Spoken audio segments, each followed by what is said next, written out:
Hi everybody, this is Avrohom Czapnik from the Jewish Learning Exchange. I hope you and yours are well.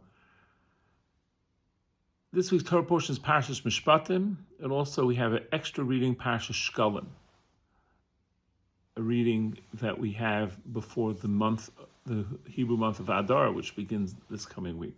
Parshat Mishpatim has a wide range of laws touching on all different kinds of subjects, including just a sampling, to be extra careful not to hurt a widow or an orphan, return an object you stole, laws related to judges and witnesses, distancing yourself from telling a lie, don't have benefit from cooking milk and meat together, making a payment for any damage you did to a person or his things. Just many examples, returning a lost object. But the beginning of the Parsha begins with an interesting statement. The Parsha begins, and these are the Eila Mishpatim Shetasim Lefneim. These are the statutes and rules and laws God told Moshe that you should place before the Jewish people. And Rashi quotes our sages that says the following idea, that Moshe, you may think that you want to just teach them the laws, tell it to them a few times, and they'll know it, and leave it at that. But I want you to know, no, you have to explain it to them and give them the deeper understanding and the reasons for it, just like it's laid out, that you should place it before them, laid out on a table for them ready to eat.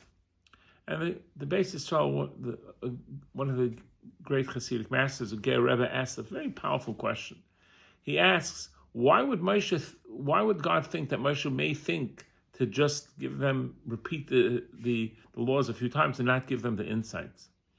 And he says a fascinating answer based upon an understanding of the Vilna Gaon. The Gemara tells us that the oral Torah teaches us that a person should not be learning Torah or reading anything near a oil lamp on Shabbos. Why? Because inadvertently you may be busy and you will adjust the lamp, which on Shabbos that's a prohibition. You can't turn on a light, can't turn off a light on your own, and you can't adjust it. So there was a great sage who decided, if that's the reasoning, I'm going to be super careful. I'll be meticulous. I'll be very cognizant of Shabbos, and I won't do it. And he started studying, and he was in such a deep concentration that he was about to adjust it, and he realized, and he said, how great are the sages that they made these rules, because I almost succumbed and made a mistake. Says the Beis Yisrael, based upon what the Vilna Gaon is teaching us, is that just as that rabbi realized that knowing the reason has a plus, but it has a minus.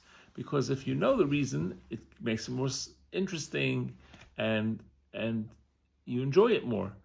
But if you know the reason, you may come to rationalize and justify why, no, that law doesn't apply to me, or it's not relevant for us today.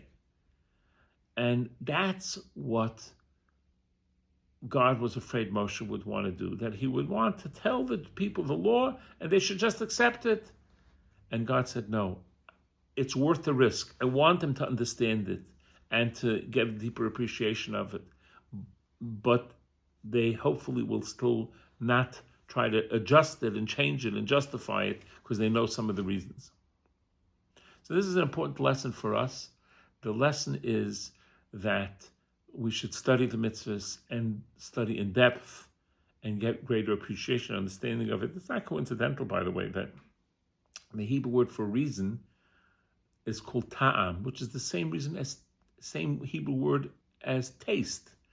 The taimei ha-mitzvahs, the reasons for the mitzvahs, give us a taste, a better appreciation of the commandments.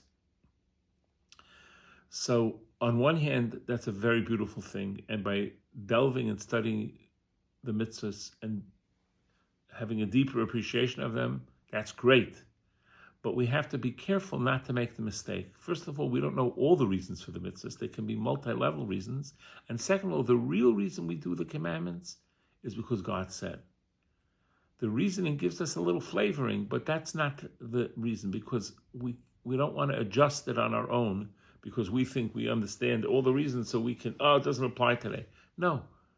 The reason God gave us these mitzvahs, and they are eternal, and may we observe them and enjoy them and appreciate them and learn more about them on one hand, and at the same time realize that we're doing it because it's what's best for us, described by the ultimate healer, God himself, who prescribed this prescription for living a beautiful, meaningful, and holy life. Have a wonderful Shabbos.